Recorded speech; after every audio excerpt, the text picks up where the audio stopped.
So hello again. Today I will show you how to convert your Python file into an executable EXE file.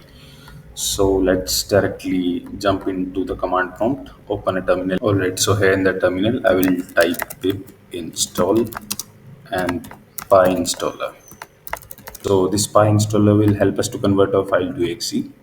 Now in your project you will have one main.py file. You will have multiple files, but you select the main file. So in this case I have taken a sample project. So let's type in the command. Okay, so this is the command PyInstaller and the name of your main file, and then you will type hyphen hyphen one file. So this one file ensures that you get a single exe file, and now we'll hit enter. It will take some time to process. Okay, so this process in the terminal will analyze your project and convert it into an exe.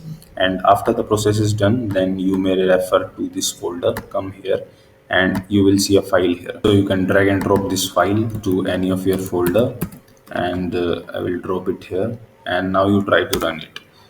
So I will just run this file. Okay, so my program has started, and this is just a demonstration on how to convert your code to an exe file, your Python code. But this is not the recommended way, because Python is not designed for exes, and most of the times your created exe file using this method will be counted as a virus by the Windows operating system.